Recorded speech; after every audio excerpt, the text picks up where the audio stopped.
Vijayalakshmi madam ಮಾತಾಡ್ತಾ ಇದ್ವಿ ಆರೋಗ್ಯದ ವಿಚಾರಕ್ಕೆ ಸಂಬಂಧಪಟ್ಟಂತೆ ನಮ್ಮ ಆರೋಗ್ಯವನ್ನ ನಾವು ಹೆಂಗ್ ಕಾಪಾಡ್ಕೊಳ್ತಾ ಇದೀವಿ ಅಂತಂದ್ರೆ ಇವತ್ತಿನ ದಿನದಲ್ಲಿ ಸಿಕ್ಕ ಚೆನ್ನಾಗಿ ತಿಂತೀವಿ ಮತ್ತೆ ಅದೇ ಸಮಸ್ಯೆ ಆರೋಗ್ಯ ಸಮಸ್ಯೆ ಅಂತ ಹೇಳ್ತೀವಿ. ಚಿಕ್ಕ ವಯಸ್ಸಲ್ಲಿ ಹಾರ್ಟ್ ಅಟ್ಯಾಕ್ ಆಗುತ್ತೆ, ಏನೇನೋ ಮಾರಕ ಕಾಯಿಲೆಗಳಿಗೆ ತುತ್ತಾಗ್ತಾ ಇದೀವಿ. ಈ ವಿಚಾರದಲ್ಲಿ ನೀವು ಏನ್ ಹೇಳ್ತೀರಿ, ನಿಮ್ಮ ಸಜೆಷನ್?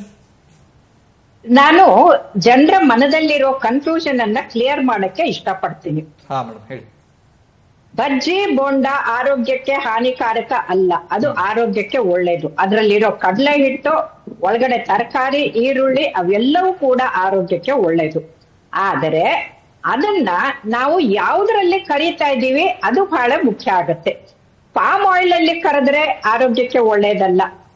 ಕೆಟ್ಟದಾಗಿರೋ ಆ ಎಣ್ಣೆಯಲ್ಲಿ ಮತ್ತೆ ಕರೆದ್ರೆ, ಈಗ ತಾನೇ ದಾಮ್ಲೆ ಅವ್ರು ಹೇಳಿದ ಹಾಗೆ, ಯಾವಾಗ ನಾವು ಪದೇ ಆ ಎಣ್ಣೆಯನ್ನ ತುಂಬಾ ಬಿಸಿ ಮಾಡ್ತೀವಲ್ಲ, ಆವಾಗ ಆ ಎಣ್ಣೆ ಆಕ್ಸಿಡೈಸ್ ಆಗುತ್ತೆ. ಒಂದು ನೆನ್ಪಿಟ್ಕೊಳ್ಳಿ, ಎಲ್ಲಾ ವೆಜಿಟೇಬಲ್ ಆಯಿಲ್ಸ್ ಝೀರೋ ಕೊಲೆಸ್ಟ್ರಾಲ್. ಯಾವ ಎಣ್ಣೆನೂ ಅಂದ್ರೆ ನಾವು ಕೋಲ್ಡ್ ಪ್ರೆಸ್ಡ್ ಗಾಣದ ಎಣ್ಣೆ ಅಂತೀವಲ್ಲ, ಅದು ಆರೋಗ್ಯಕ್ಕೆ ಬಹಳ ಒಳ್ಳೇದು, ಅದು ಆರೋಗ್ಯಕ್ಕೆ ಬೇಕಾಗಿದ್ದು. ಆದರೆ ದುಡ್ಡು ಕಡಿಮೆ ಅಂತ ವಿದೇಶದಿಂದ ತಗೊಂಡಂತ ಪಾಮ್ ಆಯಿಲ್ ಆಯ್ತು, ರಿಫೈನ್ಡ್ ಆಯಿಲ್ ಆಯ್ತು, ಮನೆಯಲ್ಲಿ ಕರೆದ್ರು ಕೂಡ ಅದು ಆರೋಗ್ಯಕ್ಕೆ ಒಳ್ಳೇದಲ್ಲ. ನೀವು ಪದೇ ಟ್ರಾನ್ಸ್ಫ್ಯಾಟ್ ಅಂತ ಇದ್ದೀರಿ. ಟ್ರಾನ್ಸ್ಫ್ಯಾಟ್ ಅಂತಂದ್ರೆ ಕರೆದಿದ್ದಕ್ಕೆ ಟ್ರಾನ್ಸ್ಫ್ಯಾಟ್ ಆಗಲ್ಲ. ವೆಜಿಟೇಬಲ್ ಆಯಿಲ್ ನ ಹೈಡ್ರೋಜಿನೇಟ್ ಮಾಡಿ ಅದನ್ನ ವನಸ್ಪತಿ ಡಾಲ್ಡಾ ತರ ಮಾಡಿದಾಗ ಅದು ಟ್ರಾನ್ಸ್ಫ್ಯಾಟ್ ಆಗತ್ತೆ.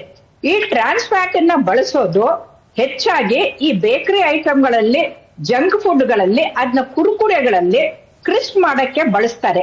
ಹಾಗಾಗಿ ಅವು ಬಜ್ಜಿ ಬೋಂಡಕ್ಕಿಂತಲೂ ಹೆಚ್ಚು ಹಾನಿಕಾರಕ ಅಂತ ನಾನು ಹೇಳಕ್ ಬಳಸ್ತೀನಿ. ಈಗ ಡಾಕ್ಟರ್ ಹೇಳಿದ್ರು ಸೋಡಿಯಂ ಬೆಂಜೋಯೇಟ್ ಅಂತ. ಯಾವ ಬಜ್ಜಿ ಬೋಂಡಾದಲ್ಲೂ ಸೋಡಿಯಂ ಬೆಂಜೋಯೇಟ್ ಅನ್ನ ಬಳಸೋದಿಲ್ಲ. ಆದ್ರೆ ಜಂಕ್ ಫುಡ್ ಗಳಲ್ಲಿ ಅವರು ಪ್ರಿಸರ್ವೇಟಿವ್, ಕಲರಿಂಗ್ ಏಜೆಂಟ್, ಅದ್ರ ಜೊತೆಗೆ ಟೇಸ್ಟ್ ಎನ್ಹಾನ್ಸರ್ ಬಳಸಿರ್ತಾರಲ್ಲ, ಅವು ಬಜ್ಜಿ ಬೋಂಡಕ್ಕಿಂತಲೂ ಅತ್ಯಂತ ಹಾನಿಕಾರಕ. ಅದರಲ್ಲಿ ಬಳಸಿರುವಂತ ಮೈದಾ ಬೇಸು ಮತ್ತೆ ಚೀಸು ಇದೆಯಲ್ಲ, ಅದು ಆರೋಗ್ಯಕ್ಕೆ ಹಾನಿಕಾರಕ ಅಂತ ನಾನು ಹೇಳ್ತೀನಿ. ಇದ್ರ ಜೊತೆಗೆ ನಾವು ಸ್ವಲ್ಪ ಹಿಂದಕ್ಕೆ ಹೋದ್ರೆ, ಒಂದು ಸುಮಾರು 30 ವರ್ಷ 40 ವರ್ಷ ಹಿಂದಗಡೆ ಹೋದ್ರೆ ಆರೋಗ್ಯ ಪದ್ಧತಿ ಅಥವಾ ನಾವು ಊಟ ಮಾಡುವಂತ ಶೈಲಿ ಇವೆಲ್ಲ ತುಂಬಾ ಬದಲಾವಣೆ ಇತ್ತು. ಈಗ ನಾವೆಲ್ಲ ಜಂಕ್ ಫುಡ್ಗೆ ಮೊರೆ ಹೋಗ್ತಾ ಇದ್ದೀವಿ. ಬೇಗ, ಅದನ್ನು ಕೂಡ ಬೇಗ ಆಗ್ಬೇಕು. 2 ನಿಮಿಷದಲ್ಲಿ ಮ್ಯಾಗಿ ಬೇಕು ಅಂದ್ರೆ ಟೈಮ್ ಇಲ್ಲ ಕಾಯೋದಕ್ಕೆ. ನಮಗೆ ಇಂಥ ಫುಡ್ ಗಳನ್ನ ನಾವು ಅತಿ ಹೆಚ್ಚಾಗಿ ತಿಂತಾ ಇದ್ದೀವಿ. ಇದ್ರ ಬಗ್ಗೆ ಏನಾದ್ರು ಹೇಳೋದಾದ್ರೆ ನೀವು? ಇದು ಖಂಡಿತ ಎಲ್ರೂ ಅರಿಬೇಕಾದಂತ ವಿಚಾರ. ಈ ನೂಡಲ್ಸ್ ಅಲ್ಲಿ ಮೈದಾನಿಂದ ಮಾಡಿರ್ತಾರೆ, ಅದ್ರ ಮೇಲೆ ವ್ಯಾಕ್ಸಿನ್ ಕೋಟ್ ಮಾಡಿರ್ತಾರೆ.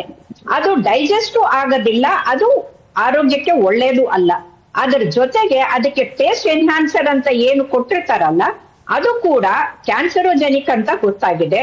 ಹಾಗಾಗಿ ಈ 2 ನಿಮಿಷಕ್ಕೆ ನೂಡಲ್ಸ್ ಅಂತ ಅನ್ನೋದ್ರ ಬದಲು ನೀವು ಕುಟ್ಟಿದ ಅವಲಕ್ಕಿನೋ ಅಥವಾ ಹಚ್ಚಿದ ಅವಲಕ್ಕಿನೋ ತಿಂದ್ರೆ, ಸುಧಾಮನಿಗೆ ಕೃಷ್ಣನಿಗೆ ಕೊಟ್ಟಂತ ಅವಲಕ್ಕಿ ಆರೋಗ್ಯಕ್ಕೆ ಇನ್ನೂ ಒಳ್ಳೆ ಆಗಿರುತ್ತೆ.